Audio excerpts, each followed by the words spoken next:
Okay, from something you forgot along the way, today we are on number 47. The man who had everything. What is happiness?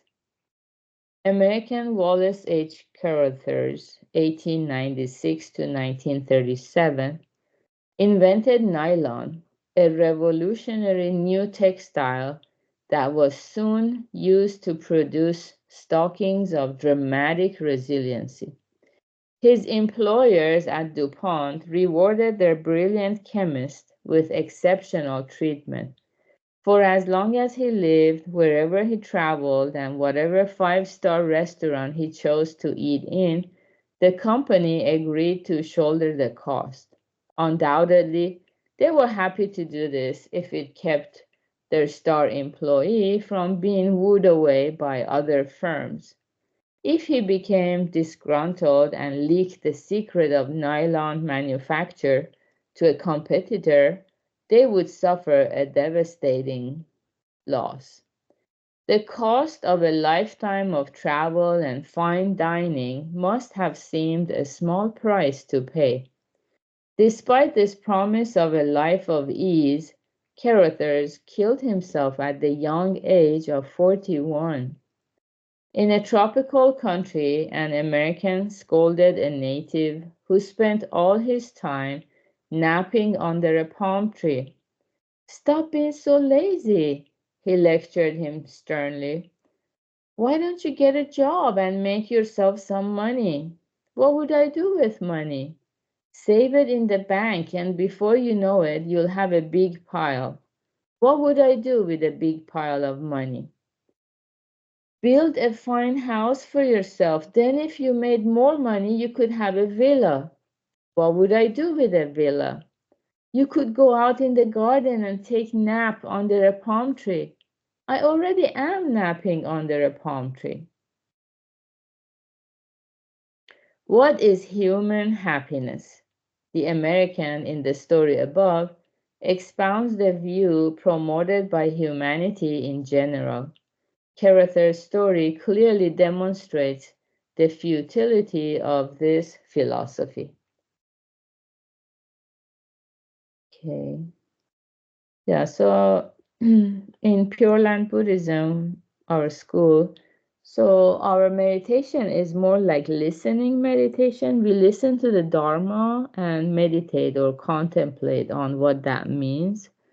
So this can be also another point to contemplate on. What is happiness? To think about that. Because without pondering this question, people just move randomly in a different direction, hoping that they will find happiness. And as time passes and they realize, even if they fulfilled their goals, they didn't find the happiness that they imagined would come with it. Or maybe they found the happiness, but the happiness faded away. It was short-lived, didn't last.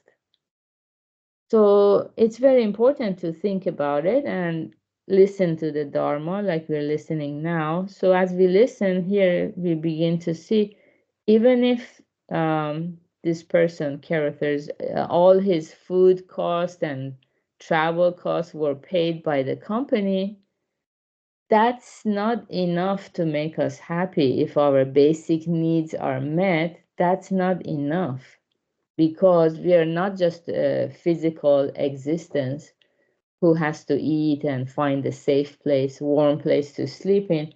We have other dimensions, our spirituality, psychological dimension.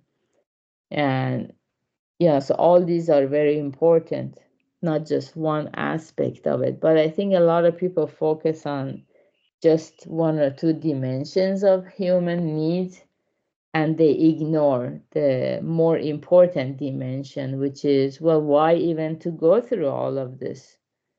Why do we travel? Why do we want to have fine dining? Why?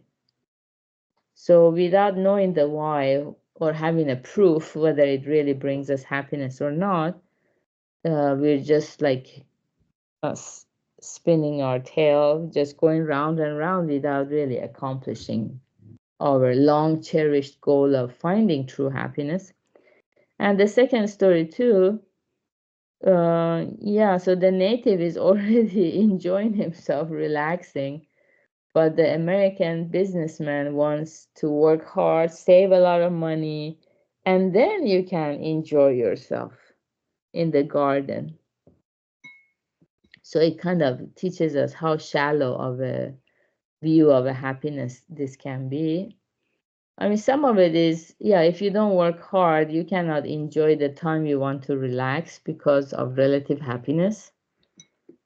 If every day is the same, we don't appreciate it anymore. We want to struggle, we want to do good deeds, we want to work hard. Then, because it's relative, then when it's time to rest, we can enjoy that time. So there is some truth to that, but yeah. But if that's all we want to do, find a place to rest under a palm tree. So again, that's just resting our body, maybe resting our mind a little bit.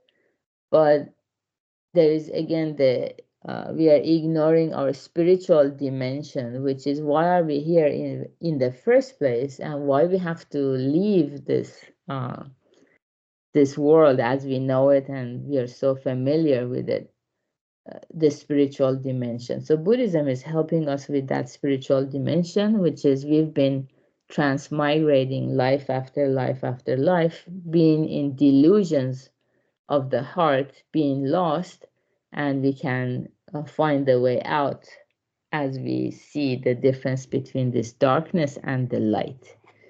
So good job, everyone, for being here practicing together. Today we're going to have our advanced happiness class at 10:30 a.m. and then also beginners class at 7 a.m. Pacific. And have a wonderful Sunday. Bye.